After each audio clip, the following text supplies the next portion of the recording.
Well, friends, it's about that time again. It's hashtag Real Race Talk. We are back on another Monday. It is the Revved Up Sports Show. It is the Revved Up Livecast. Showtime, Bobby Chaffee, Rodney Rodriguez, all of you guys diving in for another night of fun. Another night of great conversation, great guests that we have lined up for you that we're going to be talking to tonight. We're going to talk to Nathan Titzman. He's coming up here in about 15 minutes. Flyin Ryan Colby is going to join us. That's a dude from up in Mississippi. We'll get you enlightened with him. And then Corpus, Texana Raceway Park. We'll dive in and we'll talk with him about all of the happenings happening there at Texana Raceway Park. Bobby, whatever will we talk about today, my friend? I don't know. I mean, ASA Southern Super Series. I mean, we talk about Berlin, all these great things, but I guarantee you people want to talk about NASCAR. How about that shit? It's amazing, right? It may take something monumental to make people want to talk about NASCAR, and it's amazing all the people that said they don't watch it anymore sure did have an opinion on that finish. Yeah, you know, nobody could find the qualifying, and I knew that was going to be something that was. By the way, I enjoyed the Olympics very much. I always enjoy the Olympics. It's a really cool thing. I think that when you get to see some of the sports that you don't often, you know, gymnastics and swimming and all that, I don't really go out of my way to watch those, you know. And when they get on a big scale like that, you know, it's a really cool thing to be able to check that stuff out. And I enjoyed the Olympics, but it's time to go racing. And hell, what a way to start! What a way to start! Well, I mean, I think that you have to have different visions of the Olympics. Like, there's still times like breakdancing. I forgot that was an Olympic sport. You're going to have breakdancing. Breaking. Oh, it's not breakdancing. It's breaking. No dancing. Breaking. Oh, breaking. And then apparently they don't have boxing scheduled for the 2028 LA games. So I don't know, dude. The Olympics are what they are. You know, I don't usually watch the track and field stuff, but I mean, you know, it's or the swimming or pretty much anything. So that's I mean, the only thing I got to see was the highlights, and the biggest highlight I saw was the low light from the pole vaulter. So yeah. Well, you will get some flag football. You get baseball and softball that'll be coming back in 2028. So I think those will be pretty cool. But yeah, that breaking stuff, it was like, I mean, some of the people that were doing that, I mean, there was this one lady, and I'm like, God dang, how hard is this to be able to do? I mean, I'd hate to see the people that didn't qualify, you know, with yeah. But I mean, whatever, you know, what a sport is and what a sport is not, I think is a very, you know, whatever, but they're done and we'll wait. And the Winter Olympics are coming up. But I think the topic of conversation tonight, we're going to be, I know we have guests lined up and we're going to be diving in back and forth. But I think as the show goes on, we're going to continue to be touching on this NASCAR thing with what we saw last night and where is the line drawn and what should happen. And look, I mean, bottom line, in my opinion, I mean, Logano, I'm not a fan of Logano. I'm not a fan of Austin Dillon. I like Denny Hamlin in the sense that he's really, really good for the sport with the other things that he does. But Joey Logano called it what it was. That was a chicken shit two moves that he did, I think. Well, there's a difference between a bump and run. We've all seen bump and runs done successfully. That wasn't even a bump and run. That was just a head up dump. Like, that's all that was. There wasn't even a bump and run to that. And then the other one was just a purposeful side swipe left to, you know, knock out your Tinder date there on the left-hand side. Because, I mean, I told the wife, I said, you know, I said, here's what's going to happen. I'm like, they're going to go in. And I said, the 3's going to come in and wipe out the 22, and the 11's going to get underneath both of them and steal this thing. Yeah. As soon as they got together, I was like, watch the 11. And then there goes the 11 up in the fence. So I don't see any way that NASCAR lets him keep this win. I think it's going to become an encumbered win where the win will count, but it won't count towards the playoffs. There's no way that NASCAR lets this win stand to get in the playoffs. I'm going to say this now, and we can debate it throughout the show. The running over Logano part, whatever. I mean, I totally get that you have to do what you have to do. I mean, I get that part. and you do what you do right there. But NASCAR set a precedent in the past where you cannot hook a guy. You cannot hook a guy in the fence. And that's what he did. I mean, that's exactly what he did. He hooked Denny Hamlin, stuck him in the fence. Denny Hamlin kept on going, wound up second, whatever the case is. So, I mean, that's going to be when it comes down to, and NASCAR's in a really, really bad situation right now because they have to do something. You have to do something. You cannot let this just pass. This whole rubbing is racing bullshit. And that's where, I mean, all day it's been folks that I've been talking to that are not really racing. That phrase drives me up the fucking wall. I hate that. Rubbing racing. No, man. I mean, Days of Thunder ruined that. Yeah. And you go back and you look at this and you have the comparisons with the Earnhardt stuff and all the different stuff. And look, man, I think I've been pretty obvious. I wasn't a fan of Dale Earnhardt. I mean, I respect a lot of what he did, and man, he was great for the sport. But something needs to go down right here because here's where NASCAR is going to fall on their face if they don't. Denny Hamlin said it best. Two different things Denny said, and we'll talk about this throughout the show. Number one, short track drivers see this and think it's okay, even though they don't watch NASCAR. And it's very obvious with what we see at short tracks every freaking week. You see this same shit. Number two, NASCAR, you want to be a legit sports league, which that's what NASCAR is. You're a legit sports league. You got to do something. The NFL would do something. Major League Baseball banned a guy today from the Boston Red Sox for calling somebody a homosexual slur from the outfield. You want to be legit, you got to act. You got to act. And I think waiting till Tuesday is too long. I think that's just waiting too long. I don't think they needed to necessarily do something that night because they want to look at the SMT data. And I mean, from everything that we've seen today and heard today with the in-car radios and all of that, I mean, they kept saying, go low, take him out, go low, take him out, go deep, take him out. NASCAR, the writing's on the wall for this 3-car, dude. Like, there's no way around it. Like, this is a big deal that's probably going to end up hurting a lot of people. It is. And, you know, the whole thing with Pop, sorry, buddy. I mean, I know you're a staple. I know that people think that you're, and he is. I mean, he's a pioneer or legacy, whatever you want to call it. I'm sorry, Pop, but, I mean, you got a dude that's 32nd in points that's out here doing this and you get into the playoffs that way. I mean, look at the history. I mean, he wrecked Eric Almirola and won that race, and that dude had a broken back or whatever he had going on. This is and Dink. No, you don't do whatever it takes to win. Depending on the situation, that is very much the case. But that's the problem, and I ain't picking on you, Dink. That's just the mindset that short track racing has pulled from NASCAR. And it's these guys that are doing this stupid shit. And that was embarrassing last night to watch. But NASCAR's already promoting it though. Like they're gonna like Mike says, they're gonna be promoting it on videos and highlight packages and all of that forever now. Absolutely. Yeah. Well, yeah. I mean, they have. And it's been, I mean, look at it right now. You've got mainstream stuff talking, mainstream sports people talking about this that aren't racing related shows like we are. It's been a good conversation throughout the day. And I've had folks that have reached out to me and it's like, what's your opinion? And I've given it, and not that our opinion counts for anything, but it's just, and we say it so many different times this is how we race right now. And this is going to be all imperative on NASCAR, but this is how we race everywhere. And with this whole thing about, man, I know that this was not racing related, but I mean, it's Southern. You had a man that passed away on the racetrack, whether it was a medical emergency or whatever. We had that, and he was into a catch fence right down the road at Cotton Bowl Speedway. They had to cancel their races that night because he had a dude in the catch fence.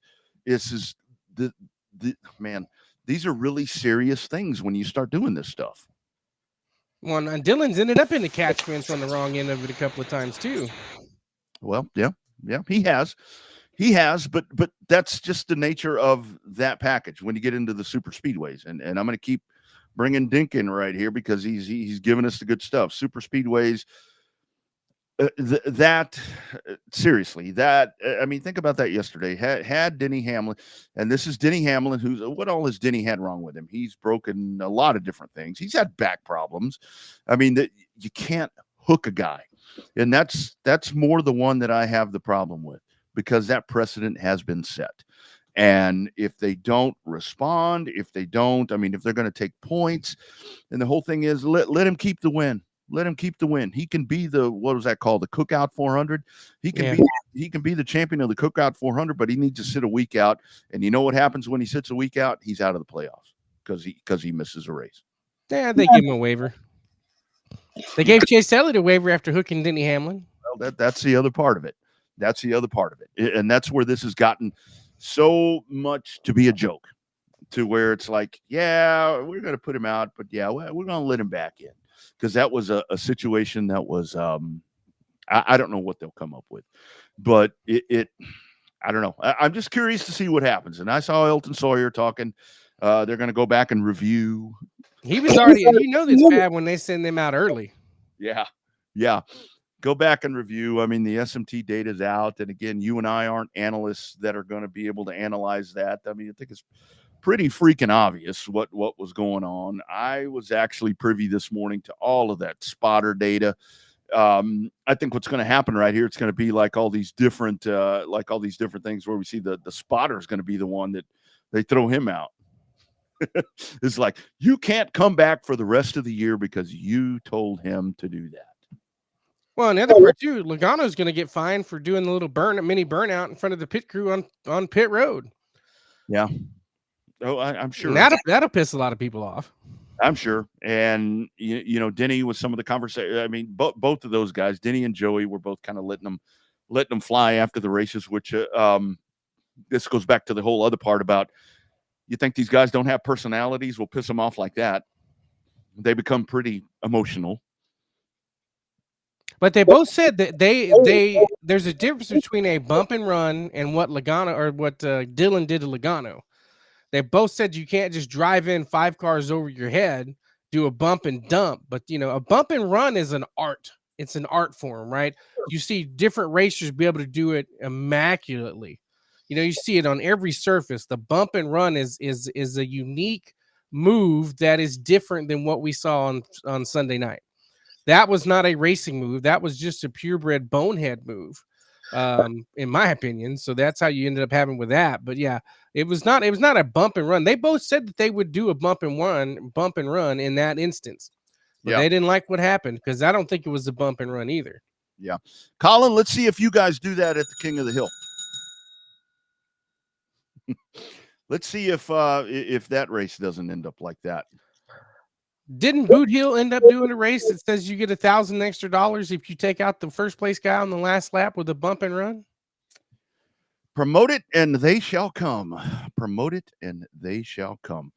All right, let's go diving in as we have a loaded guest list tonight. And we are going dirt right now, as a matter of fact.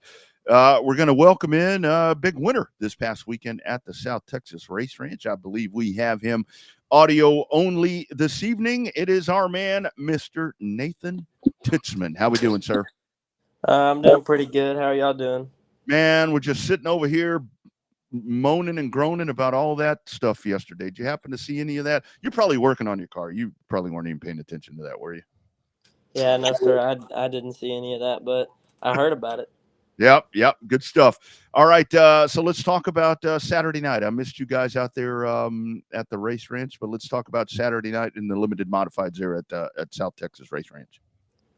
I just started the night out kind of bad. I had starter issues, missed hot laps. Haven't ran my car in a while, and I missed hot laps because of that. And then the heat race, I was just so tight that I couldn't even keep it down in the moisture where I needed to be. And then that put me, I fell back to like 4th in that deal. That put me starting 8th in the A main, and I was watching the track, and it was getting pretty dry, and they did a tire roll where you could run these asphalt pull-offs, and the track was getting to a drier state where it was like that deal could help me if I did it. So I went and asked my brother if he had any extra tires in the pits that I could use, and I took some off of his spare wheels and mounted them on mine and grooved and siped them and put him on the car and went out there and won the deal from 8th. Absolutely, that's awesome. So Nathan, was that your idea or Grandpa's idea to switch some wheels and tires like that? It was my idea, but I'm sure my grandpa would have told me the same thing. So Nathan, let's talk about that. I mean, obviously a different last name right there with you, to what Bobby's referring to right there. It's always really cool when we get you guys and ladies on with the storied history. Give us the family tree of everything. Of course, he's talking there about Lawrence Miklicek. Kind of give us the whole family tree of everyone in y'all's group right there. Well, from what I know is my great grandfather James Miklicek. He started out racing on the asphalt, and I'm not sure if he did much dirt racing, but they did a bunch of dirt bikes and stuff like that too. And then I remember my grandpa telling me that his dad James told him not to waste his time on race cars, and I think he built one over the weekend one time when his dad went out of town, and his career took off from there, and it's kind of just been in the family since. Wow, that's awesome. That's great. The apple doesn't fall far from the tree. So talk about the competition level down at the race ranch. And you've raced a couple of different places. You've gone to Texana. You've gone to Cotton Bowl a few times. So talk about the different competition levels that you face. Obviously, you know, there's a different, you got your heavy hitters, hometown favorites when you go to certain tracks, rather.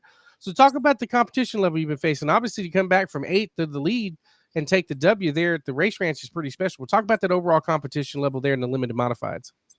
Man, it's it's gonna be hard when you got Marcus Miklicek, Tanner Whitmire, JJ Jennings, Brian Rye. I mean, there's a bunch of people out there that are gonna be hard to outrun, and it's hard to compete with them, and they're gonna race you as hard as they can the whole race, and it's never easy. Yeah. Isn't that the thing about the race ranch? I know a lot of times, I mean, with limited modifieds and so forth, that it may be 12 cars, it may be 10 cars or whatever, man. But it's, man, calling those races with you guys, it's always top notch. I mean, there is, I mean, from front to back, it is just big hitters out there with you guys in the Double J Jerky Limited Modifieds. Yes, sir. It's definitely it's not as easy as most people say. I mean, there's those guys have been doing it for a while, and they are no slouches at all. Absolutely. It's just I like Cotton Bowl. I like going over to Cotton Bowl. That's a nice track.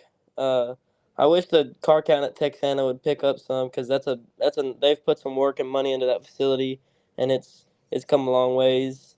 I like going to 37 because I like just sometimes the track will get this like slickness in it, and there will be moisture spots everywhere where you can run around there and find stuff.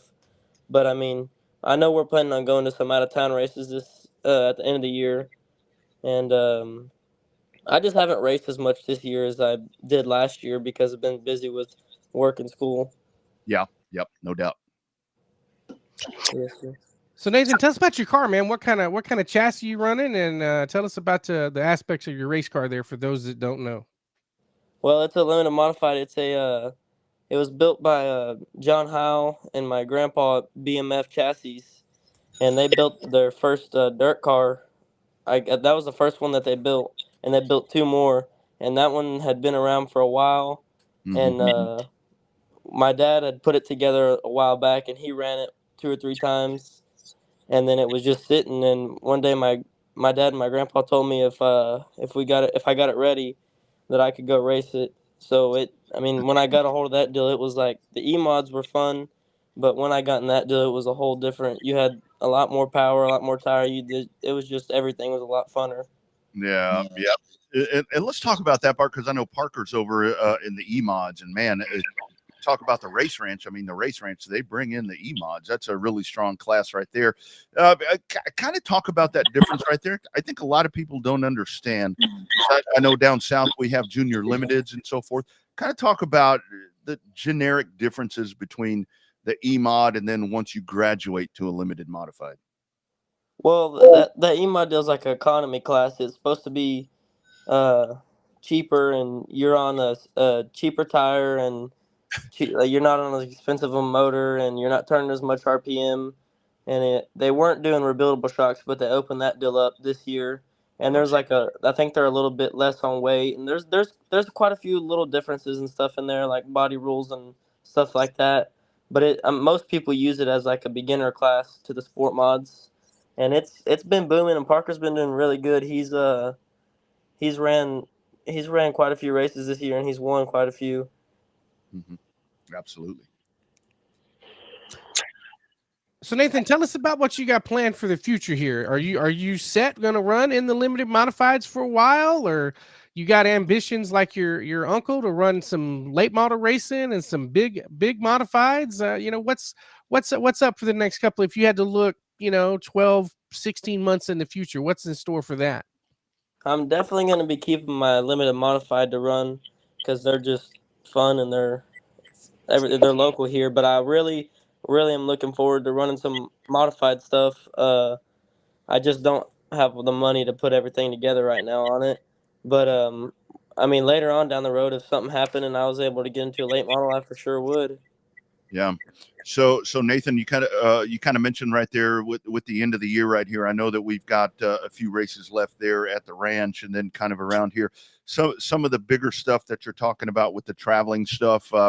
Anything in particular in mind right there that you guys are trying to lay out, and also tell people how to get a hold of you, because money drives everything, and I know that anything that you can put in the racing budget will definitely help. Yes, sir. They can contact me on my racing page, Nathan Titzman Racing on Facebook. But we definitely plan on going. I know the rest of this year we're going to Cotton Bowl for their big race, the one here in Corpus, the I-37, the DTK Memorial, and I think Texana's still having their clash race. I'm definitely going to go to that, support them. And I know me and my dad were talking today. We're planning on going to Abilene Speedway. Want to go run? We ran up there once, and the first night went pretty bad, and then the second night it was I started like 15th or 16th, I think, and I ended up fourth in the main on it. It was a rubbered up lockdown on the bottom, but I know we're going to Kennedale, the Super Nats. We're gonna go do that deal, and then hopefully we'll get some money put together and try to get a modified done and go race some modified stuff next year and see what goes from there. That's awesome. So Nathan, what kind of track do you prefer, man? Obviously, you got all these different tracks that you're talking about running at and running good at. Do you like the hammer down ones? Do you like, you mentioned I-37 kind of slicking off there? Is there a certain type of track condition that suits you better, that's more conducive for you to have a better run? I don't know if it would be if you could say I run better on them, but I certainly love the slick tracks a lot more. Um, I like those tracks. They tend to have they're either gonna have some moisture spots in them and random spots, or like at South Texas last weekend, it was pretty dry all the way around the track. And then at the end of that race, I tried a different line and I found something where I could drive off into the middle of the corner and slide up into the rubber coming off the corner on the top. And it was just, I mean, it was like from there, it was a game changer for the rest of the night. But I mean, I like tracks like that where you could drive around on them and find stuff and make passes and just find something to outrun everybody else with. Nathan, talk about that part, because I mean, and you're a very young, accomplished already, limited modified racer. Talk about that part, because we get guys on here a lot of times and they start talking about reading the track and when it's rubbering up and if it's rutted, like Bobby mentioned about hammer down and all that. How hard is it for you? I mean, it's not the clearest vision with you guys out on the track. How hard is it to be able to read the racetrack, because it's always changing? I mean, every lap, the damn corner can change from the time that you were there before. Kind of talk about that part, man. That is such a skill that you guys have. Yeah, that'll help you a lot if you can learn how to read a track. I mean, there's so many little different things you can learn off of a track. I mean, I-37's, I feel like that track, every time I go there, it's got something in it. Like there's going to be moisture where you can get on the gas and go, and then there's going to be slick coming out of the corner where you got to not spin the tires and keep it straight. I mean, there's just so many different variances of track conditions that'll be in one track at one time, and that's what's fun to me about racing, is going out there and trying to find something on the track that nobody else has touched yet, and try to get going around there on it. That's awesome, man. That is so cool.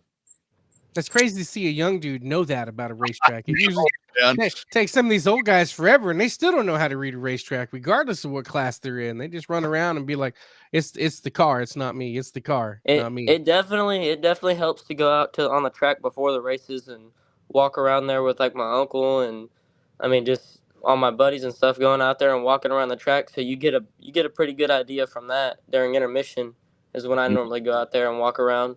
I get a pretty good idea from that, so that'll tell me what I need to do for setup in the pits, and then just go out there and feel for it. Yep. Nathan, lastly, talk about, I mean, because the Corpus Christi, I mean, it's just such a good atmosphere there. Like you mentioned, I mean, you're in that racing family right there of all the great families. And when you go to the race ranch, I mean, whether you went to CC Speedway back in the days or whatever you may have done, you hear all these names. I mean, when we're talking about Brian Rye and all the different people, it's still very much just a family affair out there with you guys that are third, fourth, fifth generations that get out there and race, man. That's got to be really cool for you guys to be able to still get out there and do that in the stomping grounds of your legendary family members. Yes, sir. It definitely is cool to go out there and everybody.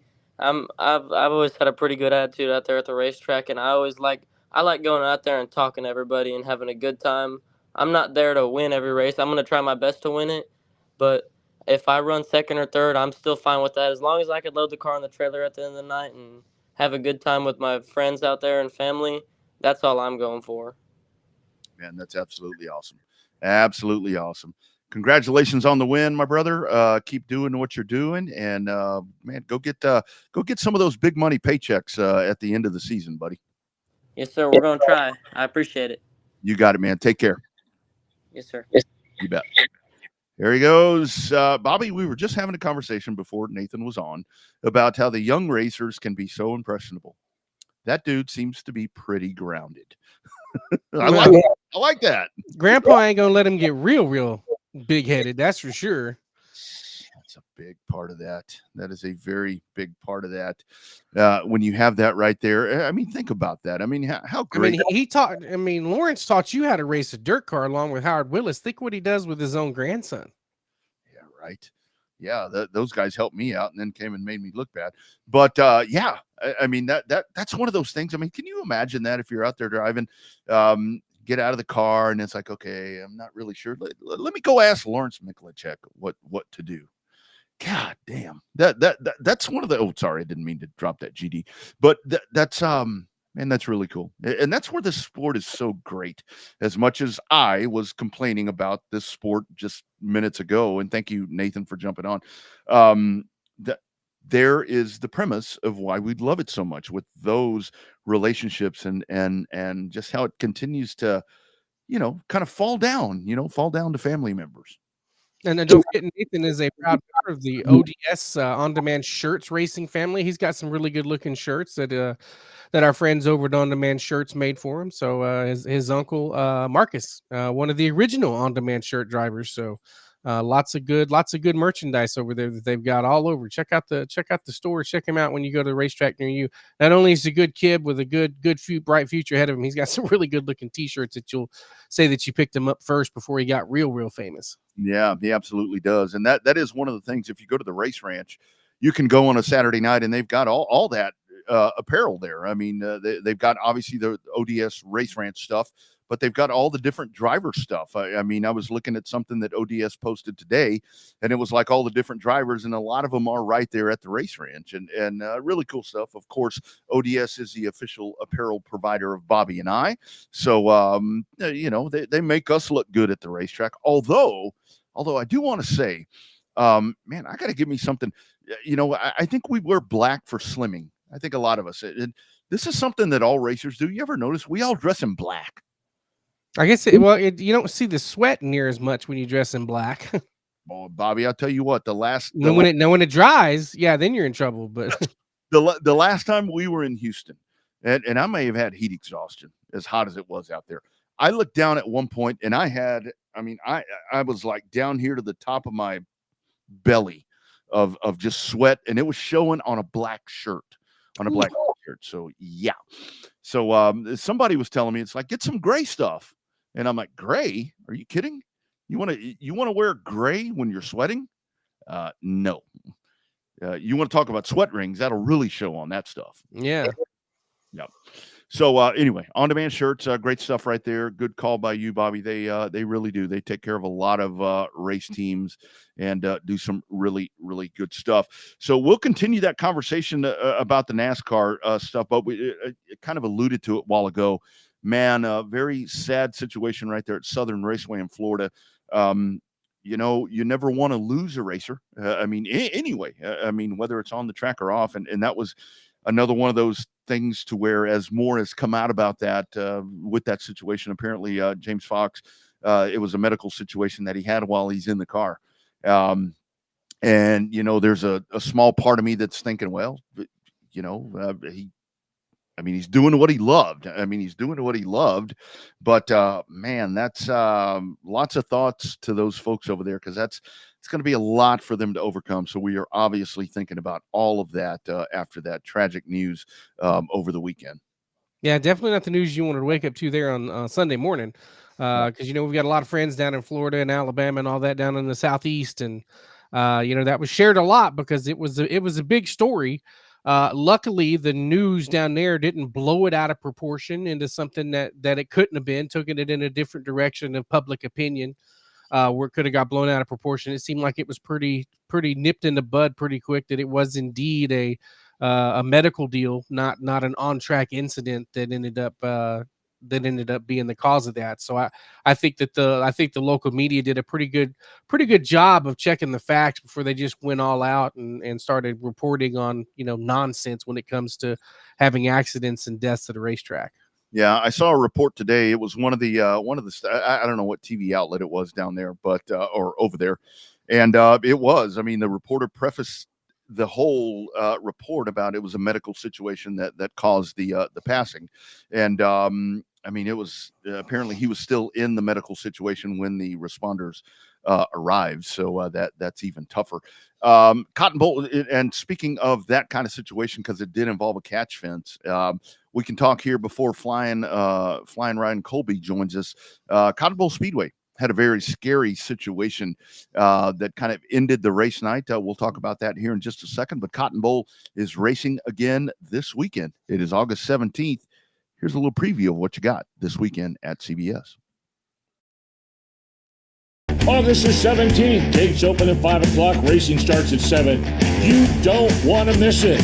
All sorts of great racing action. Plus, it's the return of the high-flying, fast-moving Southern United Sprint cars. Come on out early, meet the drivers, take pictures.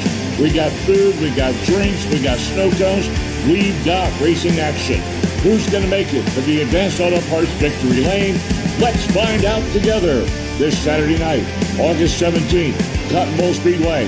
Who's it going to be? Green flag, green light. Let's go racing.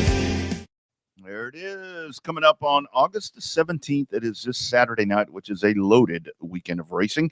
But Cotton Bowl Speedway going at it once again. Man, I really wanted to see the limited modifieds settle that summer showdown. To Johnny Torres. Yeah, there you go. Johnny Torres with the factory stocks. But that's scary, man.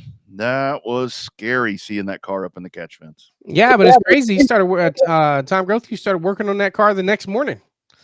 Tell you. Started tearing it apart and said, "Let's go racing again." So he's an old school grizzled veteran. He'd been around a long time. Probably he used to run the late models there at San Antonio, and I imagine he tried to knock the wall down there at San Antonio a time or two. So ended up in a catch fence. He's like, that ain't nothing compared to the old iron walls there at San Antonio Speedway.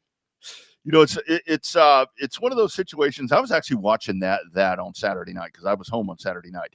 And as that happens, and I see the car that's all stuck in the fence, and they said it was Tommy Grothuse. I'm like, oh, he's all right, And it's not to make light of the situation we were just talking about, but it's like, oh, he's fine. I don't know what happened right there, but the fact right there, what you're talking about, that they were back to work on that thing and getting back to it and putting everything together. That's really cool. Thank you, Wesley, for mentioning this. This is a big one coming up. Boom, right there on the 17th. man, you got the Junior Limited Nationals coming up at Rocket on the 17th as well. So another that's going to be happening right there. And that's something up here. I guess we'll call it South, Central, and North with the limited modifieds versus E-mods and all that. And that's where we get back to that conversation. And that's where, when you kind of look at that part, it's like the Junior Limiteds here, again, with Waco and up that way. That's that is a really strong class, and I really like that class as a proving ground, like the E-mods. Did you notice when Nathan was talking, and you can go back and listen to the replay, when Nathan was talking about the E-mods, he's like, well, it's supposed to be. I got that little bit in there, and I'm like, yeah, of course. But he mentioned it as an economy class, right? That's how you can tell he's been around certain promoters, by calling it an economy class. Of course, that's what the E in E-mod stands for. So yeah, yep. Miss Joyce, I'll come see you. I will absolutely come see you once we get kind of let this thing calm down. Let's get through the season and get into the bigger things. And the cool thing about it is, when I come, I'll sit in the stands with you, and you and I, we can record your videos, and Joyce and I can comment on the races and do that together. It'll be the unscripted. No, don't be going to the races doing Facebook Live. That's not what we're supposed to be doing. We've got really good streamers that do a damn good job of doing that to help the racetracks out. Remember when they used to say no Facebook Live, they kick you out of the grandstands, man, back in the day? Yeah. Streaming has come a long way, and so have racetracks' idea of what happens with streaming services. That's come a long way. So it's part of it now. I mean, it's almost like, look at what Berlin did. Berlin brings in their own TV crew to do the weekly races, because you can hear the announcer in the background. That's the PA guy for Berlin over there. Jeff Striegel has it going on over there. Mm-hmm. And so, and you also notice that Striegel's one of the only guys that the track goes first, not TV, not radio. That the track goes first, where normally it's the opposite side around, where TV always goes first. So definitely, they got a good deal going up there. That was a hell of a race up there at Berlin coming up a couple of days ago. So yeah, that was a lot of fun. And once again, it is who else? Bubba Pollard doing it right there. So that and again, I'm super excited. One of the things that I'm looking forward to this week, and I say this week because I'm really curious to see, talking about Berlin and these other tracks that race during the week, I'm really curious to see how the experiment goes at I-37. And I call it an experiment because it really is. I mean, Ray and them, the fact that they're doing hump day racing coming up on Wednesday, that's I mean, it's either going to be a massive success or they're going to lose their ass. I don't know which one it's going to be. Let me tell you something. I was looking at something today, Bobby. It's $10. It's $10 to get in there. There's a cooler charge. I mean, I get all that, but I applaud them for trying this, because it's really frustrating when you watch Berlin last week, and I'm like, the place is full, and it's like good for them. But it's like, damn, that sucks, around here. We're doing good to do that on Saturday. Yeah, well, a lot of the midweek races, a lot of the ASA Star races are all midweek races. So they find a way to pack the stands, on midweek races. I mean, look at what High Limit does. Midweek races, they have a special series within a series, High Limit midweek money races, right? Yep. So there's a market for it if it's done right. And we'll see what our I-37 has done. They've done a pretty good job promoting it within the social media realms that we follow. So sometimes I think that to do the first one, you're going to kind of need to preach to the choir to get the choir to come out. Then you have to worry about, your hope is your choir comes out on Wednesday, and then all your regular people come out on the next race out. So that's one way to look at it. So. Yeah. And I like what they're doing. I mean, it's not one of those things to where it's like, again, I mean, a problem that we have, I guess we call it a problem. We have a lot of classes. There are a lot of classes. And I think that that's one of the things that, as we sit here and watch, I like that 37 is not trying to run 7 or 8 damn classes on a Wednesday night. I think they have everything in order to where that's going to work really well. I actually think it's, I mean, I don't mean to sound surprised. I think it's going to work out really well for them. I think it's going to work out really well. I think it's got the potential. You got 2 classes, limited modifieds and factory stocks. That's the 2 most populous classes they have down there. Because I don't think you can run late models midweek because they're so expensive to run. Yeah. But I think you got the right mix. Maybe throw in a fireball class next time out. Mm-hmm. Maybe run fireballs and limiteds, or I mean, pretty much every track that turns on the lights and sets the track up is going to have a factory stock race. So, and it's a good way to go because some of those guys are going to go up to the King of the Hill. Yeah. So that's running that midweek. Some of those guys may be testing out a new engine, running out the engine bugs, stuff like that. Mm-hmm. Your goal is to try to work out the kinks and not get tore up. But I mean, that's the chance you take if you run midweek versus running that big show next week. You got just as many chances to get tore up on Wednesday as you do on Thursday, Friday, and Saturday at King of the Hill. Yep, that's exactly right. Well, we had Ryan there for a second, but we'll get him back on. I think he just checked back in.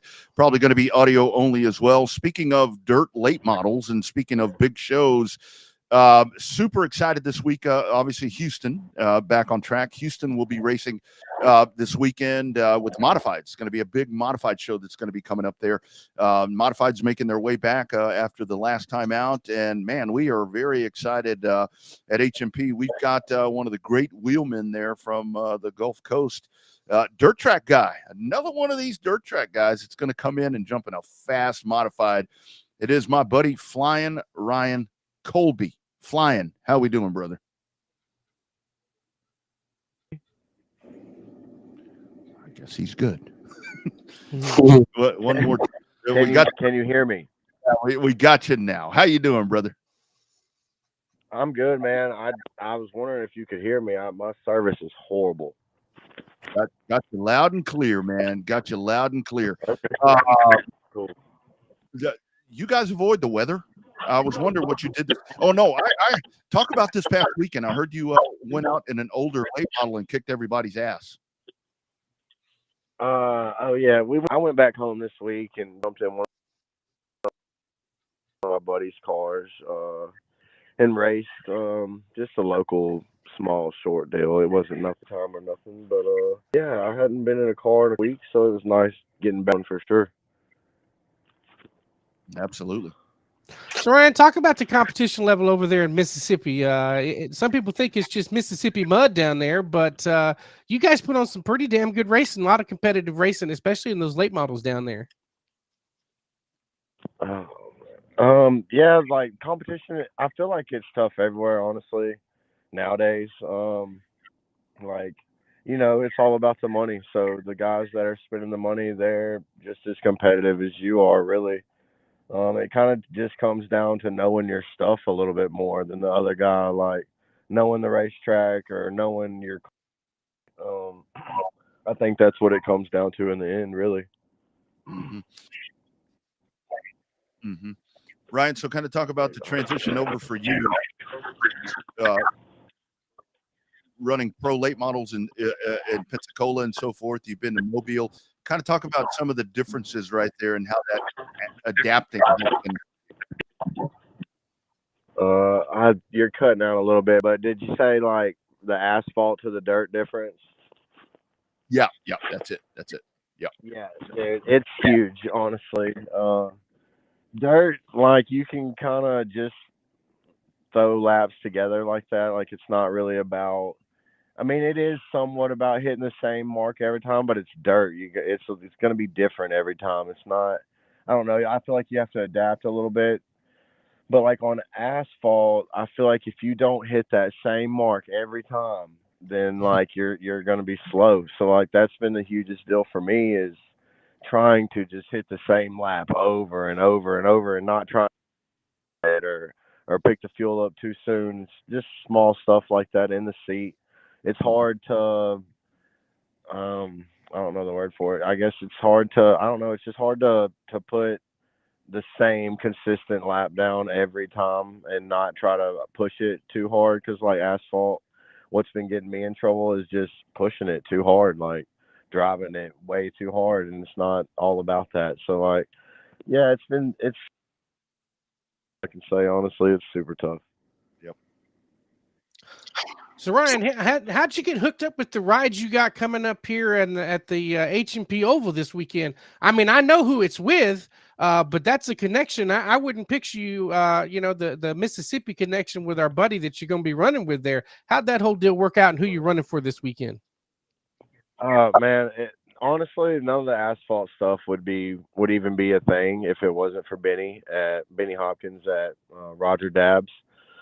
They have been huge for me. Like, Roger Dabbs has pretty much put all this deal together, and Benny has. And if it wasn't for him, none of the asphalt would happen. So yeah, I'm racing for Roger Dabbs. And if anybody out there needs a crate motor, any kind of GM performance part from any kind of motor, LS, all the LSs, crate motors, the 525, they got like Circle Track series and drag race series motors. Like, there's all kind of stuff that I feel like people don't even know about.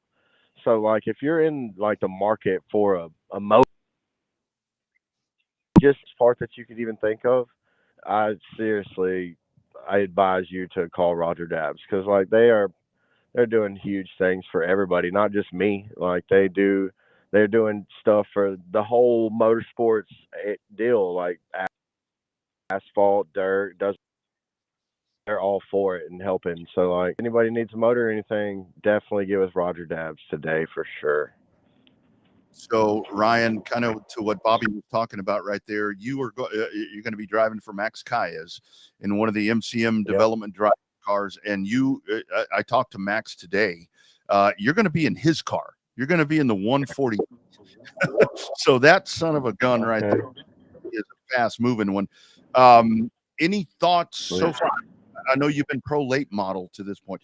Any thought on these high horsepower, very skinny tire cars? I think this is going to fit you a lot better than what you've been doing before, because these have horsepower.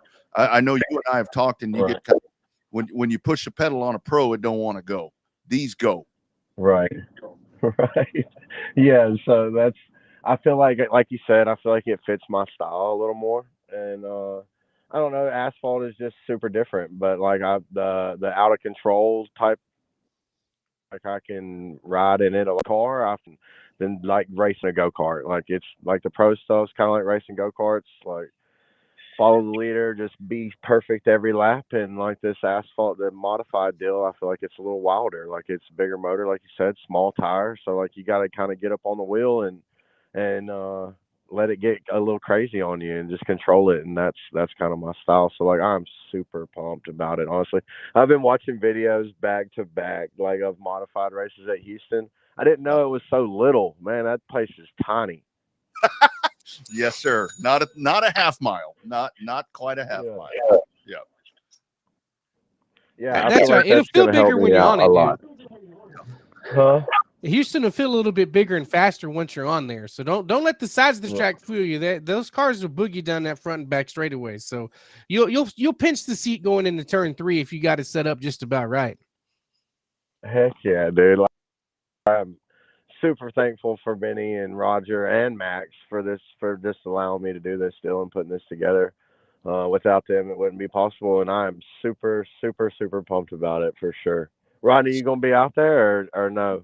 Yes, sir. I'll be on the call. And I wanted to tell you, one of the things that's going to be really cool about this, and I hope you guys are staying at the Holiday Inn afterwards.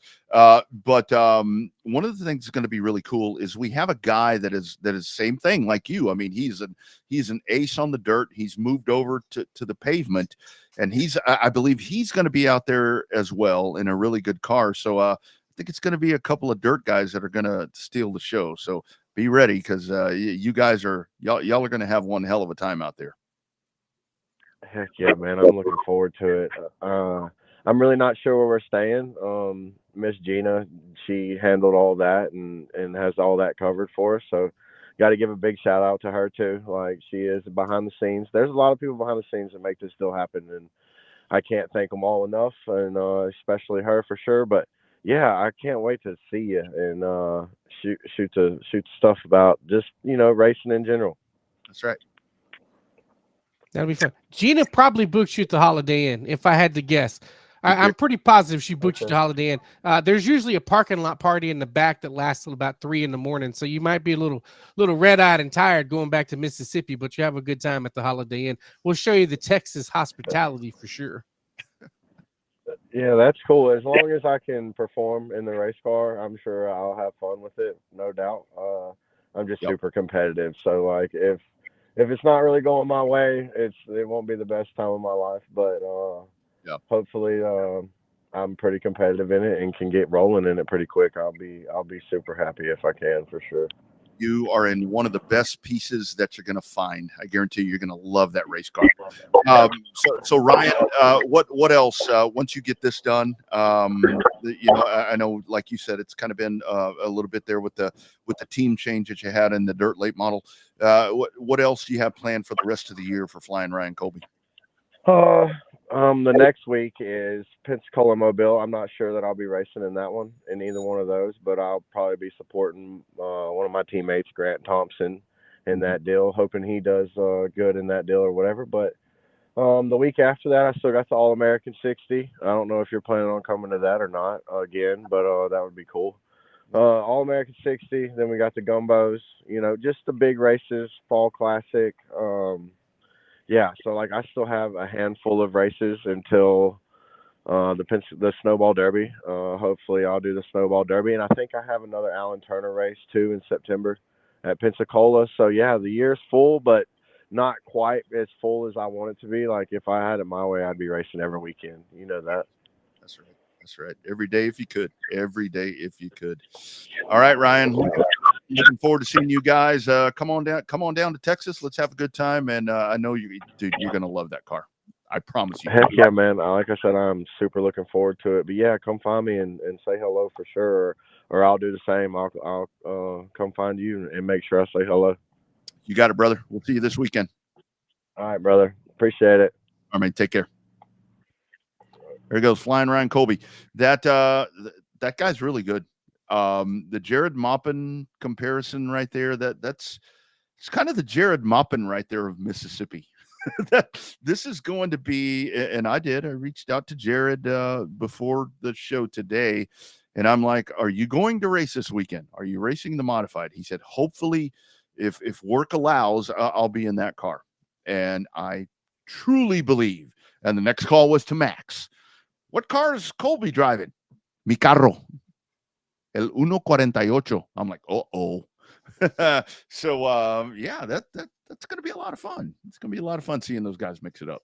Yeah, Max will bring another 6 or 7 race cars to the track again for sure. But there goes Max. Max always trying to give somebody the opportunity. He's gonna put he didn't put just anybody in cars. He tries to put really decent drivers with a lot of talent they're only lacking one thing, and it's not talent ability. Sometimes it's not money. They're lacking opportunities, and that's what Max does at MCM Racing Development, is gives opportunities to different race car drivers. That sounds something like Ryan's got a chance to do this weekend pretty good. I really think this is something with Ryan, having, like he talked about, I've been to a couple of different races that he's been in, in the dirt late model, and talking to him at Snowball last year was really, we got a lot of time to really sit down and talk about things, because remember we had the rain delay. So there was an RDC gathering that we went to, and I'm like, Ryan, so what do you think of this car? And he's like, man, I'm at the pedal and it just doesn't go anywhere. You know what I mean? I mean, one of those things in a pro where I think with this, with a modified, this is going to be something that's going to fit him much better. And I think it's kind of the same thing that we've talked to Jared, where it's like with a truck, it's like, and it doesn't whatever. But I mean, that's the nature of the beast. You guys, we talked about it a while ago, and we'll talk about it more here later after we talk to Cord Beard. No doubt about it. Here it is, the King of the Hill. You're going to have 150 some odd cars that are going to show up at Boot Hill. I don't think weather's going to be an issue this time. $10,000 to win, $500 to start, Bobby. This is when we talk about the factory stocks, and you guys can drop in the chat, or you guys can hit the text line. I'll throw that number up. To pick a winner in this, I mean, you're gonna have about 15, that are going to be the ones that are going to get all the run. But dude, this is the baddest ass one of them all that we're going to find in this region when it comes to factory stocks.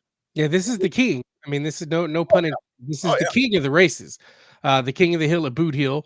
The only thing that gets me this year, and I don't know if it was this way last year, the USRA sanctioned factory stocks. I don't know if that was the case last year. Not that it's going to matter. The differences are minute little differences between your regular everyday class factory stocks versus some of the USRA factory stocks. But I think that's the only change is that it's USRA factory stock sanctioned, but it's not going to matter. Like you said, there's still going to be 115, 120 cars. Yeah, what I don't know, And that's just with factory stocks. That's not including the B mods and the pro mods. yeah, and what I don't know is and I think I saw it somewhere. So somebody will have to tell me. I don't know what the tire thing is going to be with this, because that's where this class has gotten to, and I think moving forward to where that's really going to be something that's going to be pretty important with the factory stocks, is because now the tires are a whole different issue, because I mean, whatever tires run out with the asphalt pull-offs and all of that. So I think maybe that's where USRA will be a little different. But the whole thing is Justin's putting this race on, so it's going to be something that's going to be really, really fair to the racer, and that's where you get a big race like this. And this is where you look at something with everything on the line with this, the prestige and the money that's on the line, and you're taking a car home in a bucket of bolts once it gets tore down. This is where you're glad that you have a racer that's actually putting this one on, because it's going to be run just as what's the word I'm looking for? Just as fair as possible, I think, in one of these things. Yeah, and this is one of those races. This is like going to the snowball derby to a certain extent when Ricky Brooks was teching. Absolutely. You know damn good and well that your car better be legit, because they are literally going to tear it down to the frame. They're going to tear your motor apart down to the block. They are going to tear it down. They're going to tear your car down to the bare bone shocks. Like you said, it's going to come back. Your car is going to come back in a bucket and some cardboard boxes with just a frame sitting behind you. So it's it'll cost you more than $10,000 to get your car back together after winning the King of the Hill. But damn, it's a hell of a race to win, especially when you think about the competition level that's going to be there this weekend. Oh, man. And I know last week it was kind of touched on a couple of different times. Dalton Faulkner kind of seems to be the one that's getting the love, at least on this show. I know there's other shows that will probably dig deeper into this race. I'm sure they will now into this race. But this really is one to where you go back, and this is one where if you make the field, if you make the show, whether you lose money, whether you make money, whatever's happened, it's Snowball, it's Chili Bowl, it's the 100, it's all these different All-American 400s. Doesn't matter the discipline of the racetrack. This is one where if you can get into the show, you've accomplished something, because it is the best of the best. Yeah, it's a hell of a show to get into, but damn, it's a lot of fun to watch. Oh man, yeah, it's gonna be a really good time. It's gonna be a really good time. Speaking of really good time, we talked about a couple of weeks ago, and again, our show presented by On Demand Shirts, audio-visual consultations, Generation Race Cars. We'll talk about them. Still going down that NASCAR discussion a little bit later on. All of your comments and everything more than welcome to Bobby and I. And of course, we will talk more about the King of the Hill. We'd love your predictions with all of that. But one of the things that we were really excited to see a couple of weeks ago was we understand, that things change in racing and racing promotions and everything. By the way, lifting up our man Owen Pittman, really big day for him tomorrow. And if you're one that goes to people to give good thoughts, you need to give Owen Pittman some good thoughts, because he's got a really big day tomorrow. But Texana Raceway Park rolls on, and we welcome in, and we got him on video. That's the best part. I wasn't sure if we were going to be able to put a face to the name. Ladies and gentlemen, if you haven't seen him before and you thought he was just a dude out there racing, it is the owner of Texana Raceway Park, the great Cord Beard. Cord, how's everything in Flag City, USA, my man? It's good, man. Hot and just hot and hot.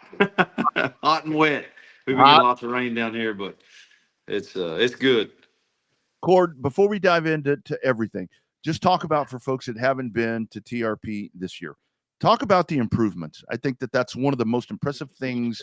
I haven't been there this year. I've only seen pictures, and of course, Bobby's been in person, and he shares stuff with me. Talk about all the infrastructure changes that you guys have made out there.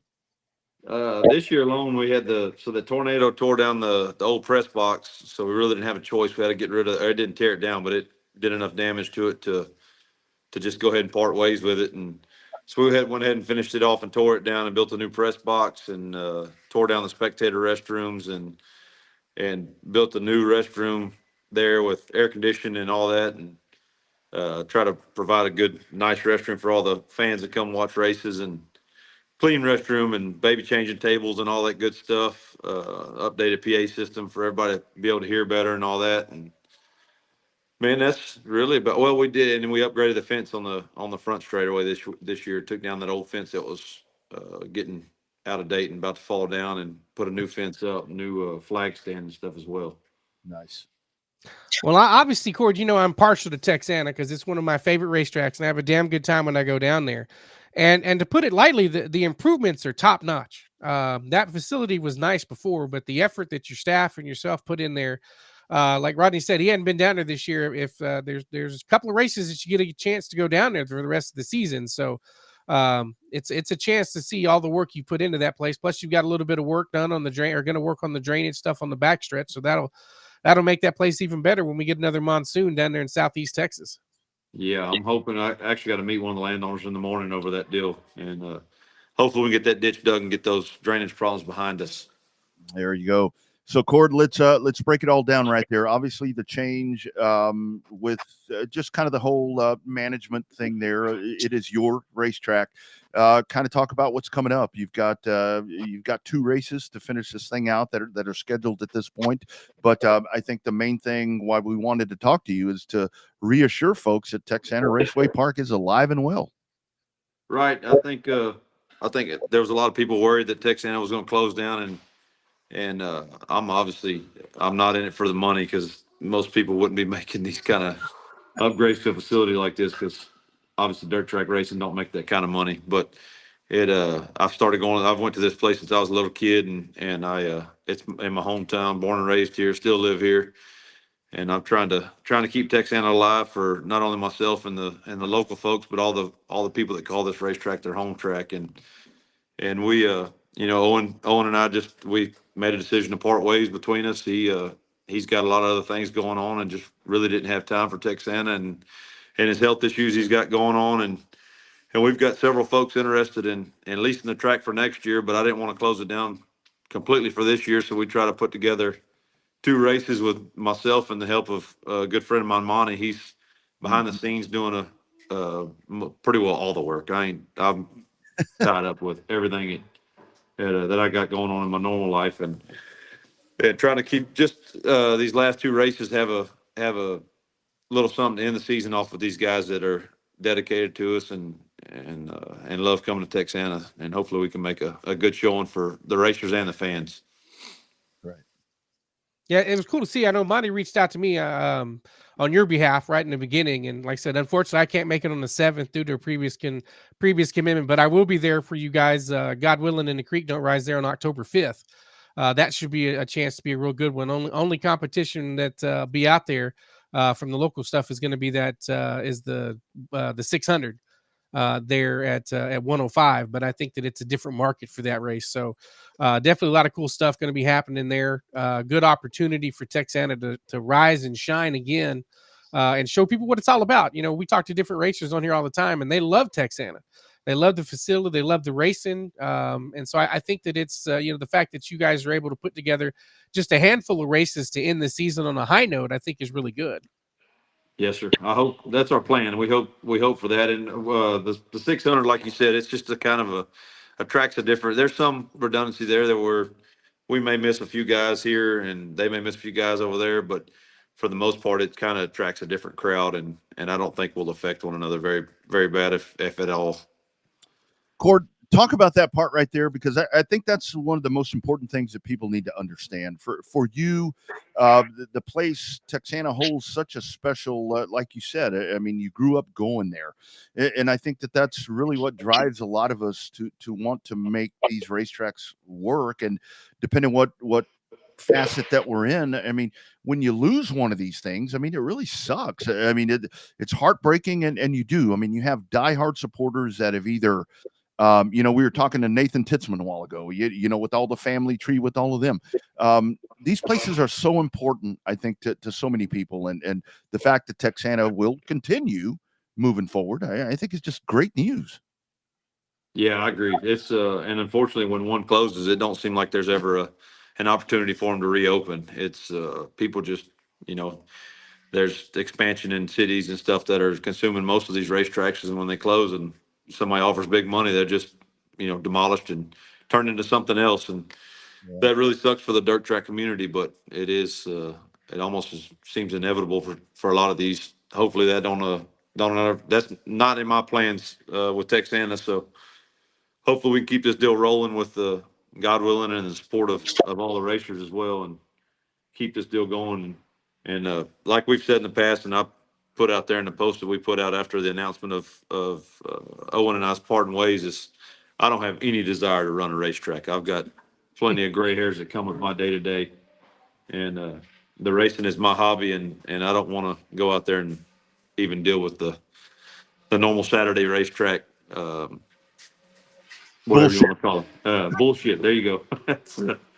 I got way bigger fish to fry than to deal with that on a Saturday night, and I'm there to have fun and not deal with that. And so with that, I've got plans. We've been talking to a couple different parties there that are interested in leasing the place, and I don't want to be bouncing promoters year to year, so it's we're gonna sit down and do a kind of a formal interview and see who's the best fit for the longevity of the track, and try to move forward with that, and get her rolling, and work with the other local tracks. So it's a try not to have schedules overlap the best we can. And it's inevitable when you have South Texas Race Ranch and I-37 and Cotton Bowl and ourselves all real close together like this, and Heart of Texas, even for that fact, 105.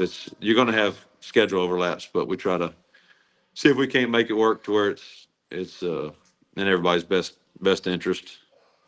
Sure. So, Court, talk about the relationship the track has with the city of Edna and Jackson County. Obviously, we see the sheriff's office and law enforcement out there on Saturday nights, but talk about the relationship. Obviously, you've got the intimate knowledge because you lived there forever, your whole life. But how intertwined is the racetrack in there within the city of Edna and within Jackson County as a whole? Man, we try to, and I say we as in, my day-to-day business, Magnum Services, along with the racetrack and everything. We try to reach out, support, and do things for the community and for the youth. And we hold some youth Christian events and different little things out there at the racetrack throughout the year. So we try to support the community, and at the same time, in hopes they support us as well on Saturday nights. And obviously, there's a lot of people that don't like the loud ass noise in their backyard, but it's just part of dirt track racing and straight headers and straight manifolds. That's just going to be what it is. But luckily, we're out of the city limits and don't have noise ordinances and stuff. So for the most part, most people understand. But your close neighbors, they don't understand as well. But for the most part, city of Edna and Jackson County, they all support us, and they like what we're doing, and it seems like we're drawing more and more of the, I guess, not typical racing fans out of the woodworks and getting them out to the track and getting them out and come checking it out. And a lot of them are falling in love. A lot of them don't come back. I mean, it's just, you win some, you lose some. It's just part of it. I've always kind of thought there with Texana, that's one of the things that I love about it. It's a small town racetrack. I mean, with Edna, I mean, you can pull from, whether it be Gonzales, Cuero, Victoria, not that Victoria's small, but you can pull from all those spots. I just think the location is great. And that part too, to where it's isolated. And that's what dooms a lot of these tracks, is the noise stuff, where shit gets built where the track was before. Let's talk about September 7th. I mean, obviously this looks like it's you got a big one here for the Hobby Sox. And I know that Tony will have his cars out. Kind of talk about that one. $750 to win for the Hobby Sox coming out. You're doing kids rides. The dwarf cars are going to be in town. I think this is a really good way to kind of get your feet back on the ground and get this thing rolling again. Yeah, I agree. They had Monty and Tony and all of that group had kind of promoted that auctioned off, or whatever, the waffle, whatever you call that deal, the rides. Yeah. It's been several months back. Several races got canceled in that, and I believe they're going to continue that deal for this race. I believe, don't mark my words on that, but I'm pretty sure that's the plan, to get that deal going on this deal. So we try to kind of pick up where that deal left off and get this hobby stock race promoted. And then hopefully for the October 5th, we're going to do the same, but for the factory stock. So everybody gets a little bit of the action. Obviously we're not giving the open wheel cars a lot, but I say a lot of attention. They get, they're going to get their normal attention. We're trying to do something for everybody here. Just the hobby stock and the factory stock. We're going to try to finish it off with these two and try to have a good show for everybody. I think that dwarf race has a chance to be the little powder puff race. Those are always very entertaining and have a unique vibe with them, especially with Rachel. We got to see her try to buzz around her field there for a little bit. She thought she was flying and watched the video, and she's like, "Yeah, I wasn't flying." Rodney's had some time in that 15 car too, so he knows that the speed in that dwarf car is a little deceiving. But I think that the track as a whole, like I said, I'm with Rodney. Where the good news is that there's hope for the future, and that you're looking for the long-term hope of the future. Any idea when you'll make that decision about what may happen there in 2025 and beyond? I'm hoping that we can sit down and there's two really interested parties. One of them I don't think is as interested. Sit down and meet with these guys, and I don't want to put no too early of announcements out without it's actually having something nailed in stone and get people excited over something what it ain't. But I'm hoping we can have an agreement made very soon, like before the end of races or before the end of the second race. So that way we can get rules out, whatever the new leases are going to have up their sleeve, they can get those out so guys can start working on that during the off season, have plenty of time to do so, whatever their plans may be. So it's both have some pretty exciting ideas. It's just a matter of who we come up with. It's, I guess, best fitting for the track. Yeah. Yep.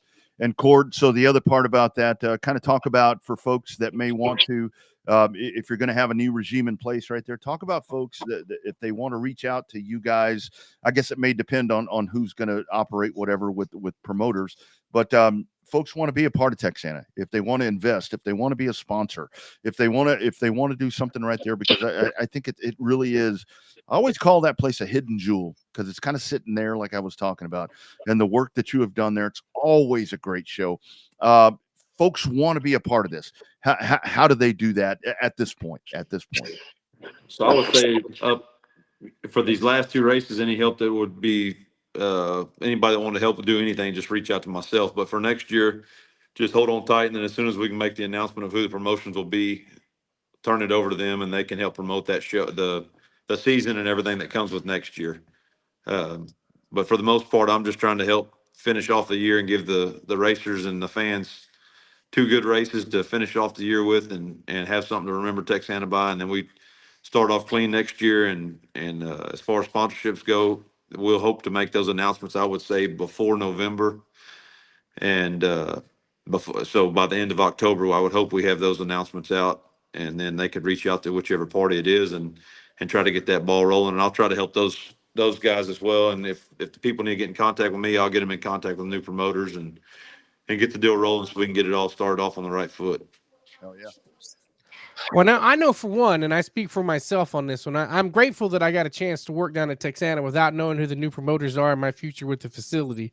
I got to say, the hospitality that you showed and Owen showed me when I came back out of retirement to be the announcer down there, that was, I've had to have a lot of fun down there, and look forward to at least one more run in the sun there in the announcer booth. But, thanks for all you did for Texana. Thanks for all the stuff you've done for me over the last couple of years. So we wish you nothing but the best, man. Like, we want that track to succeed. Want everybody to have a good time down in Flag City, USA.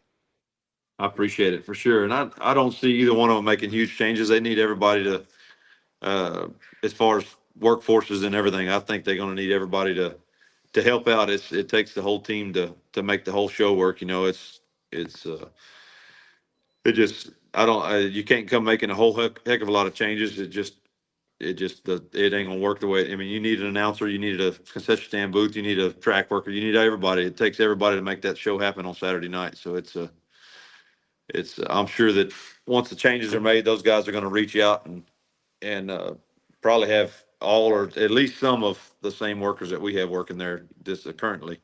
All the people that we have working the track pretty well are all local guys here. So Yeah. minus yourself, Bobby, you're an Austinite. Yeah, I'm a little far away, but it's worth the drive every time, man. I That appreciate 111, it's 111's pretty straight. Especially So all I have to worry about is a little bit, make sure that the deer and the raccoons don't come out in the middle of the night, on 111. But the sad part is I got to know more people. I started drinking a little bit more beer after the races, which is fun to start learning the names and start learning the drivers. But when you start leaving that place at 2, 3 o'clock in the morning, that's not a lot of fun coming home at 4 or 5 o'clock in the morning, just in general. But I'm not as young as I once was to be able to do that. But I have a hell of a lot of fun when I'm down there. Rodney knows that too. That's my racetrack, and that I tell everybody Texana is my racetrack, and I'm looking forward to a couple of big races and what's in store for 2025. Hell yeah, I appreciate it for sure. so That's a good thing. At least on 111, they got that red light out of your way, Bobby, so you don't have to stop at that red light in the middle of the Good. night. All right. That's Yeah, they better. got that Yeah. bridge open back up. I know. Hell yeah. I've flown through that a couple of times, but I have to. so Court, does this mean? I mean, because one of the things that I always thought that was really cool about you, I mean, I knew your position there, but you were Cord Beard number 44. I mean, people that didn't know, I mean, it was Cord Beard number 44. A lot of people didn't have an idea that you were in the position that you are. Do you get to race? I mean, do you actually get to enjoy these last 2 races, or are you stuck doing this other bullshit? Man, when I kind of, I say when Monty reached out to me and was like, hey, I'll help you do whatever we need to do.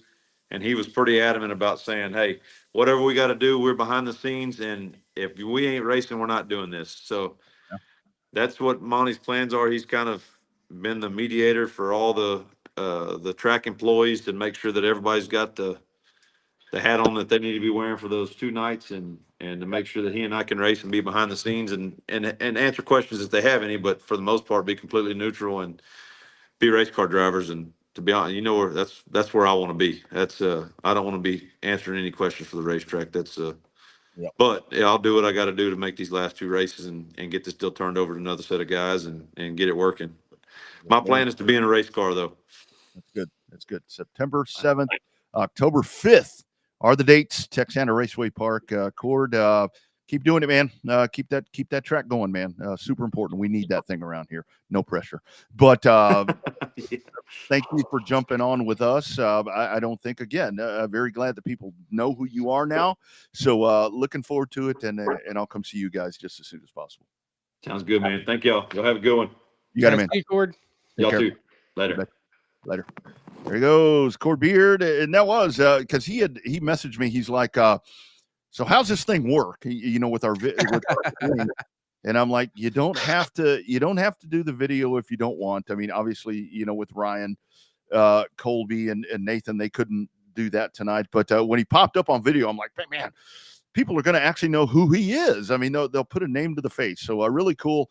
And again, main thing is right there, that track gets to roll on, and it is. I mean, it's and I got to tell you, man, Owen and he were such a great team. I think a lot of this was, I've talked to different people to where it was, I think if you want to find a bad situation that produced something really good, and you've talked about it, Bobby, during COVID, that's when that tandem, what they did, holy shit, there was nowhere else to be on a Saturday night than Texana Raceway Park.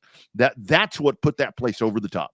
Oh, it was. I mean, it was rocking and rolling there in COVID. I mean, it was small town USA. It was the only thing to do, whether you were in Victoria, whether you were in Edna, even Houston. A lot of guys from Houston were coming over there.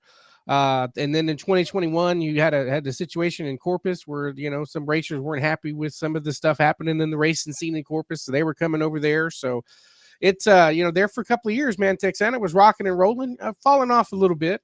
Obviously with some car count and some fan count, just as, normal scope of stuff does, it's not always an uphill battle. Sometimes, you get that even the stock market doesn't always go straight up. So it's, it became a little bit of a challenge, but man, I'm telling you that place, you're not going to believe that place when you get in there. That press box is super nice.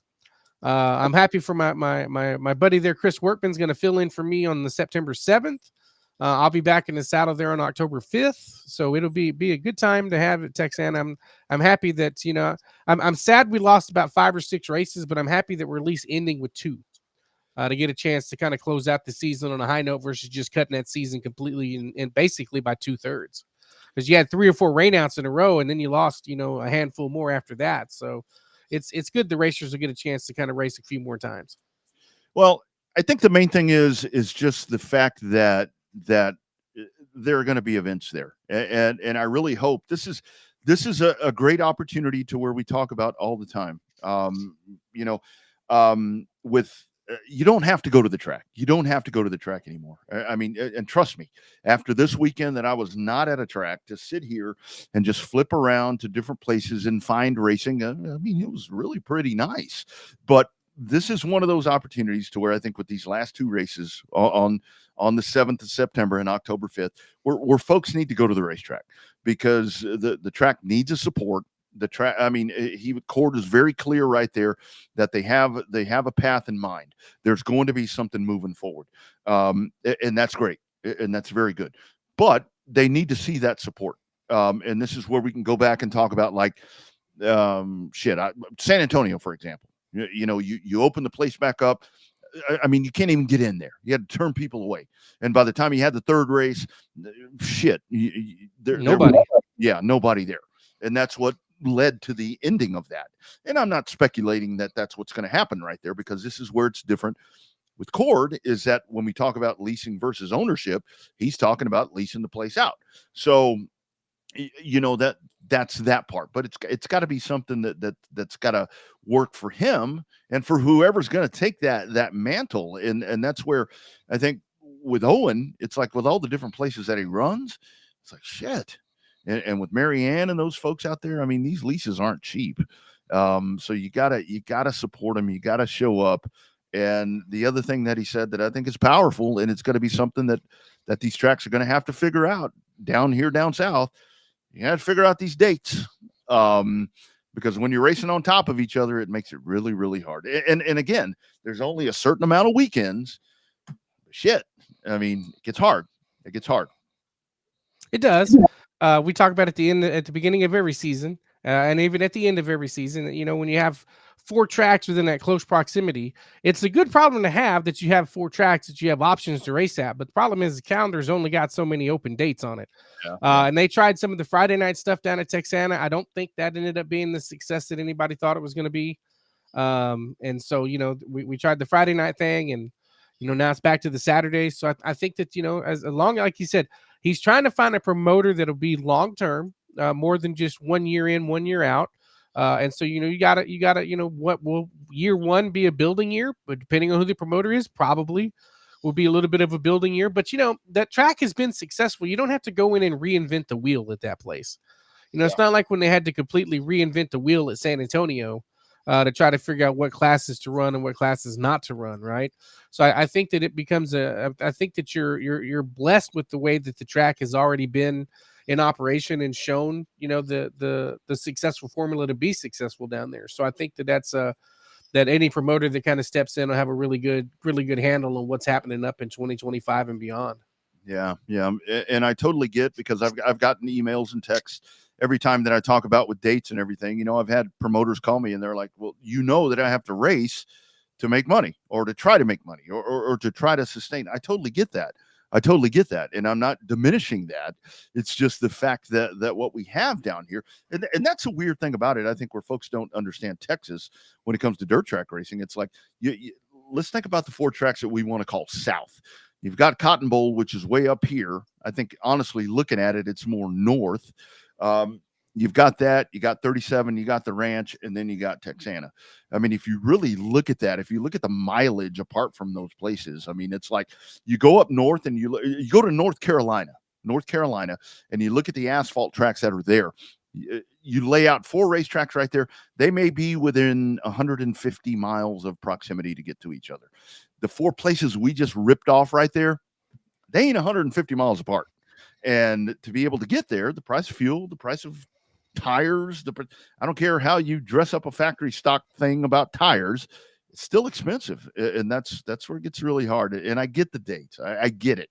You got to schedule them. I mean, but then the racers are in a tough spot, because it's like, where do I go? I mean, do I go to my home track, or do I go somewhere else? And it's not very often I feel sympathy for a racer, but I do at that point. Now there's only so many racers to go around too. It's at a certain extent too. So you have some tracks that have their own unique ecosystem that they don't have a problem with car count and don't really have a problem with fan count because they've got diehards on both sides of the fence. You got other tracks that kind of, they need a little bit of help on one side or the other. If one side's good, a lot of times the other side is supposed to be good, but it's not always that way, right? Sometimes you see a really good fan count with really bad car count. Other times you see really good car count and a really bad fan count. So it's not always the case. And I'm not singling out any track down in South Texas or North Texas. I'm just saying in general, we've seen some of the ones, that they have a hell of a good racing show that you can watch on a streamer. But then you look up in the grandstands, it's like, damn, that place is empty. Hell, we saw it this weekend with the Cup race. Yeah. Pretty damn entertaining race, not just the finish. And Richmond, that place was not even a little more than half full. And they're about to lose a race too. Yeah, that second race is about to start speaking Spanish with you and Max. Si se puede. That's right. Max and I are going to be the ambassadors, ASS being the capital letters in there, for that race. No, we're not. I'm just kidding. But yeah. I mean that's that whole part, and we can talk about that's something else I want to talk about. Also, we want to hear from our friends at On Demand Shirts.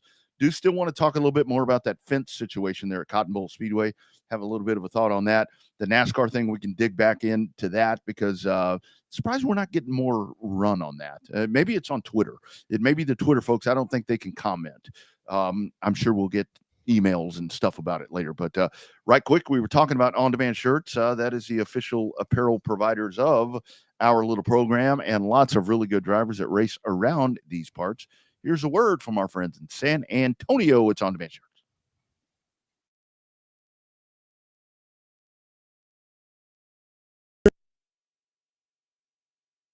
Shirts and OnDemandShirts.com. Custom apparel and promo products for every occasion. Birthday parties, reunions, company apparel, school events, fundraisers, and more. Much more than T-shirts. It is On Demand Shirts. Check them out for your hoodies, shirts, koozies, and so many different products. On Demand Shirts and OnDemandShirts.com. A leading innovator in apparel throughout the racing industry and in the state of Texas. On Demand Shirts. More than shirts. On Demand Shirts. August the 17th, gates open at 5 o'clock, racing starts at 7. You don't want to miss it. All sorts of great racing action. Plus, it's the return of the high-flying, fast-moving Southern United Sprint cars. Come on out early, meet the drivers, take pictures. We got food, we got drinks, we got snow cones. We've got racing action. Who's going to make it to the Advanced Auto Parts Victory Lane? Let's find out together. This Saturday night, August 17th, Cotton Bowl Speedway. Who's it going to be? Green flag, green light. Let's go racing.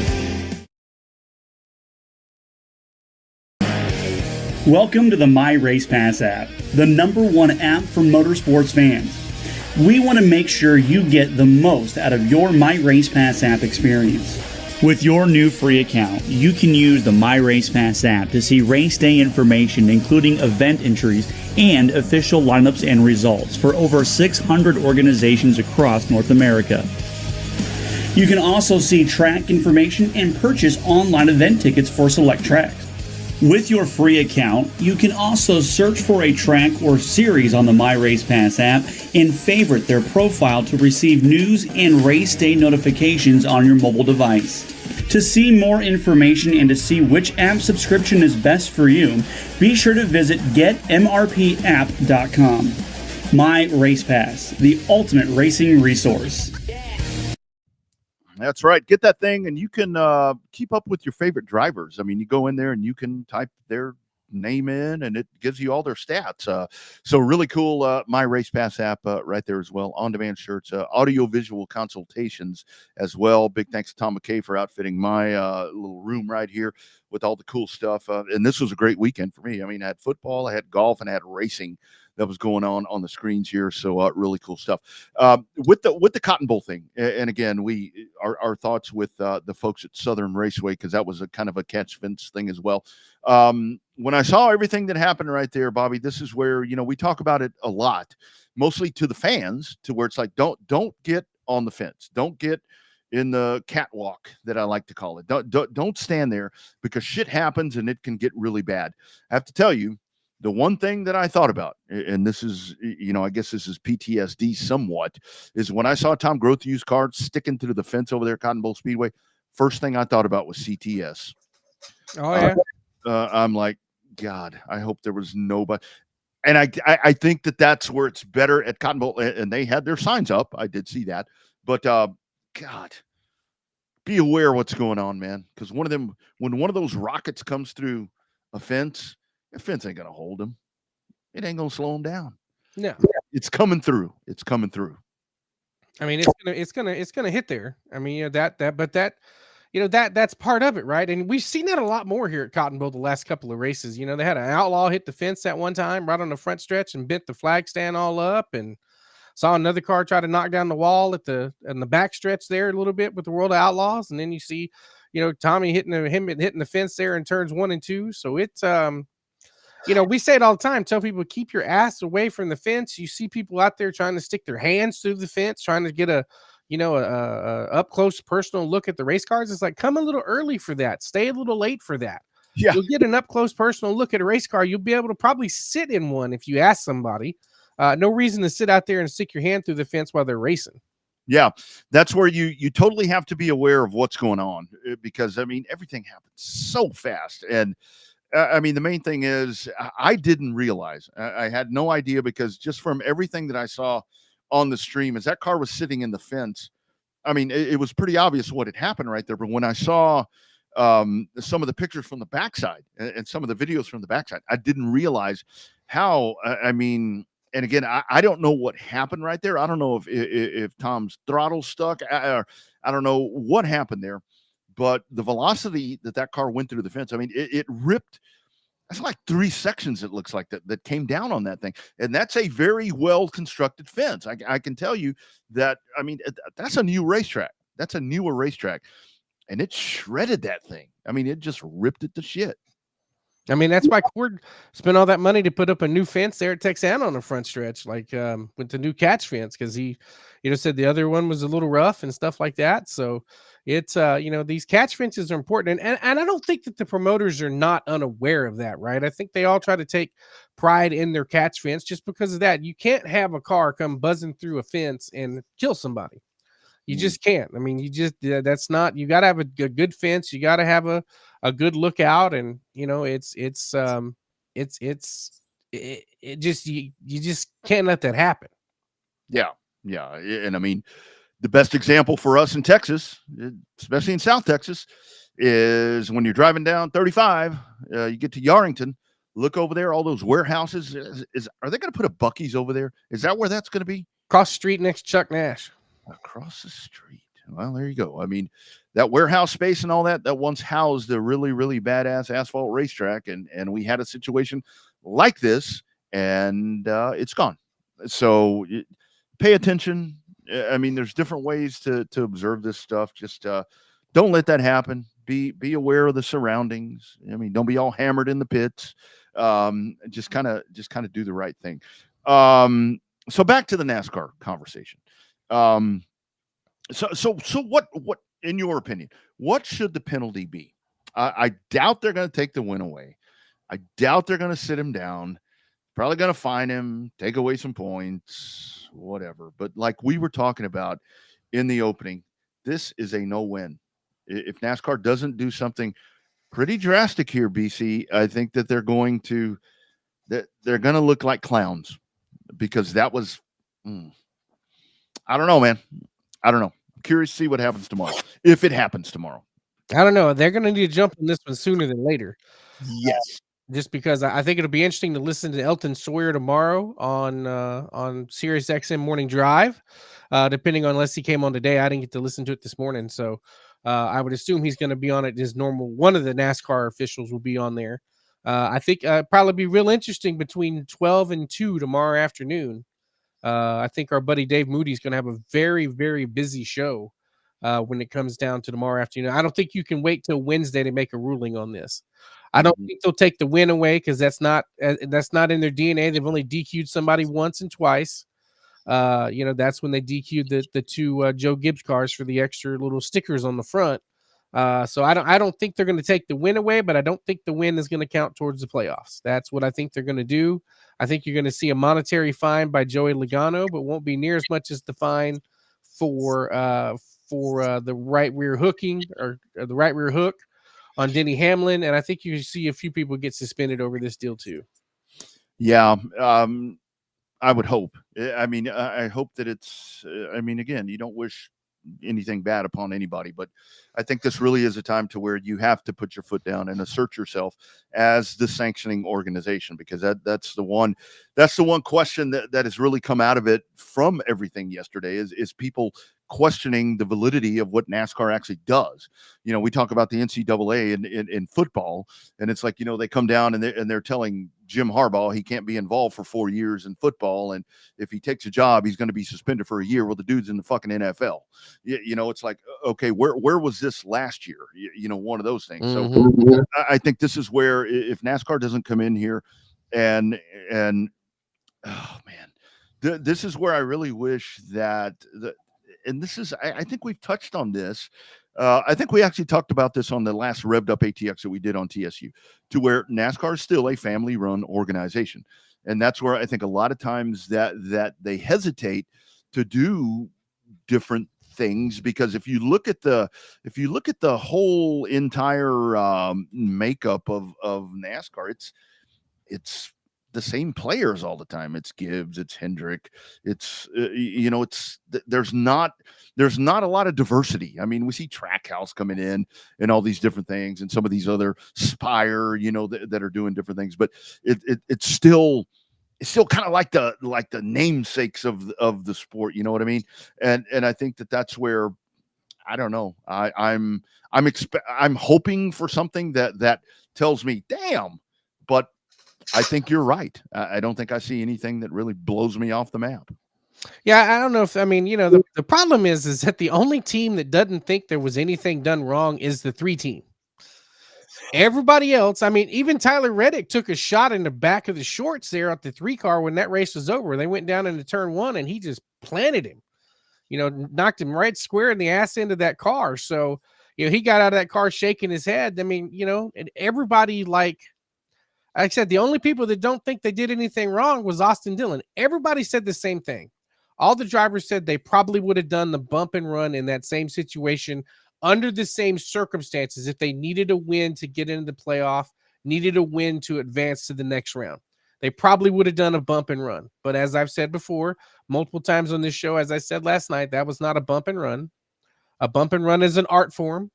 A bump and run is not what Earnhardt did to Terry Labonte at Bristol.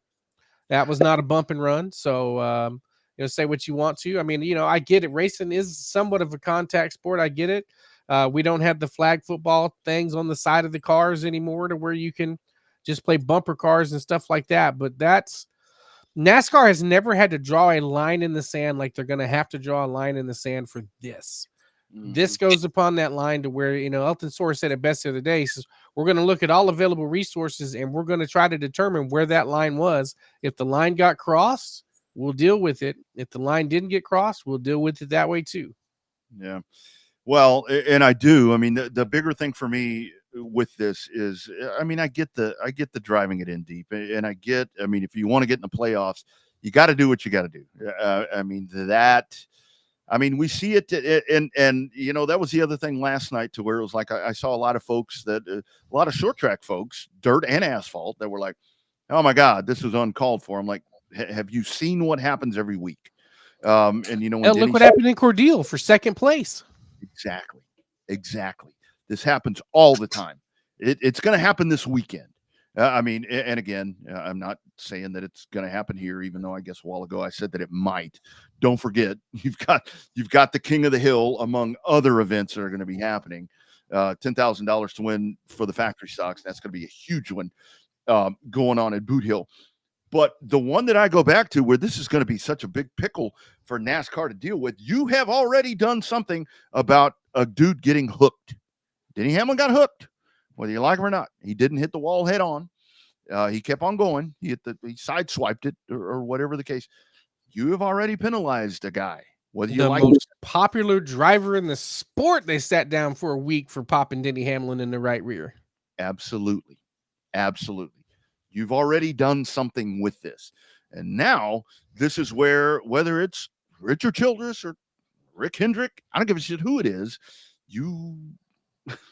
I don't know, man. I'm curious to see. It's going to be outrage. I think this is seriously one of those situations to where whatever they do, it's going to be, I mean, unless they throw him out for, I don't think, maybe they throw him out. I don't know. Maybe they sit him for a week. Maybe I they don't sit think him. so. I don't think so either. They're not going to sit him for a week. I don't think so. No, I don't think so either. I don't think that's going to happen. The other part of it is what happens, because now, I mean, you go back and you look at this, and the one thing I was thinking about last night, Bobby, was, you know, Ross Chastain does what he does at Martinsville with the video game move or whatever you want to call that, and that move is outlawed. Who'd he hurt? I mean, maybe somebody standing against a fence like we talked about. Don't stand by the fence with concrete ripping up in your face. That move is outlawed, and they're still showing videos of that, how great that was. You can't take out a bump and run. You can't take out a guy from driving into the thing or whatever. I still think that the spotter is going to be the one, because I know they're going to deny it, but it's one of those things like a text. It's one of those things like these recordings that we do. Dude, they heard all that. It's how do they respond? How do they respond to that? So, I mean, when the spotter says go low, wreck him. Wreck him. Yeah, that's, you know, can't say it, you know. Yeah. You just can't say it on the radio. Yeah, and you can't misconstrue the words of it. You know, wreck him. What does that sound like? I don't know. They're not talking about the halftime show at a Texas Tech Red Raider game. You know? Yeah, exactly. They're not talking about those guys. They're not talking about the defense at Texas A&M. You know, they meant wreck them. So, well, and he did. So, again, and you applaud the guy, but you know, like Logano, I thought Logano yesterday, you know, where, you know, what do you say, praising God with his baby. That dude is pissed, as he should have been, as he should have been, and that just goes to show you right there how important this stuff is to these guys. And for NASCAR, like I said, the race kind of flew under the radar, and with the streaming stuff, and I saw something else that Denny said that I think. I think I sent you this email where he was talking about, you know, with Richmond, you know, that was one of the places that they would fill the place up. Mhm. And now they don't. Obviously, they're about to lose the race. We're going to Mexico, it seems like. That's scheduled to be determined. But one of the things that Denny said during the week was this place used to be full. Now people don't come. The grandstands are empty, the arena's empty, but you look at the TV ratings, and Richmond's always right there at the top of the top 5 markets. So that tells you how the sport has changed when it comes to that. I don't even know why I went there. I guess because I remembered that. But I mean, streaming, televising, all this different. The beer is cheaper at home. Sure as hell is, and it's a hell of a lot cooler. It's a hell of a lot cooler at home. I can tell you that. Man, this has been a great show tonight, talking about NASCAR, and we might have to, you guys need to like and subscribe our YouTube page, because we need that thing to grow. It's, you can go to revvedupsportshow.com on YouTube, like and subscribe. We're going to do a really better job of trying to get some short stuff up there. I can promise you, whenever we figure out, or whenever NASCAR figures out what's going to happen right here, there'll be a video there.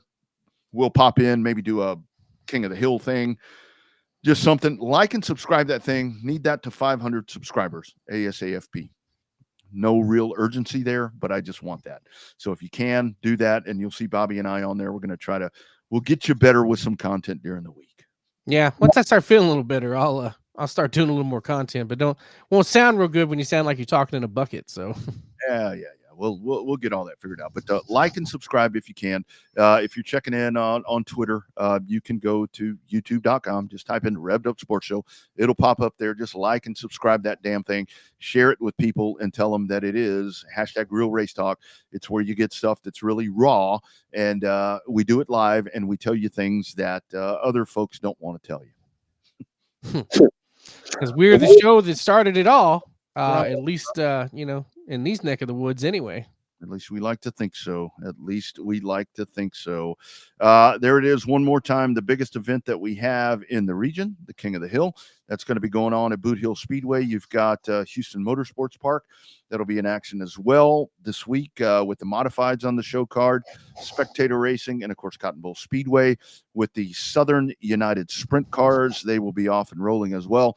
Looks like it should be a pretty exciting race. Living Legend Part 2 there at 105 with Howard Willis. So that should be a pretty good race across the road there from with our friends at 105. That's right. Absolutely right. All right, BC, what you got rest of the week, man? Just gonna get geared up and ready for Houston. Gonna get my in-depth interview ears on so I can help Karen make those really knockout videos there for the post-race press conferences. So that's right. We should probably play those on the big screen TV. Big screen not going to be there this week. Oh. That's a bad thing. The big screen is actually going to be at the King of the Hill. Oh. So if you're going to the KOH over there, let me tell you something. If you haven't seen the big O screen, you guys that are going to be calling the race, I'm not sure who's on the call for this, if it's Zach or Colin or who it is, but guys, you're going to have a big ass screen sitting out, I would assume, in the middle of the racetrack that's going to be showcasing not only the feed right there from the stream, but that makes a big difference. That's going to be that's the perfect place for that big O screen right there. That damn race right there. Yeah, no, that's a perfect place for it. Mm-hmm. Absolutely. All right, you guys. Thank you for being a part of the program. Nathan Titzman, Flyin, Ryan Colby, heading in from Mississippi to race in the modifieds, and of course our man Cord Beard with Texana Raceway Park is Texana with 2 dates coming up, September 7th and October 5th. We'll do this again. We will recongregate here live on RevvedUpSportsShow.com and all the different Facebook pages and so forth next Monday. But like I said, hit that YouTube thing and check out some of the shorts, Bobby. We're gonna blow this thing. Yeah. And be on the lookout. Maybe a few logistical changes to the show too. May still be on Monday, but you never know what time we may start. Yeah, and that's actually a good thing. Kind of talking about timing.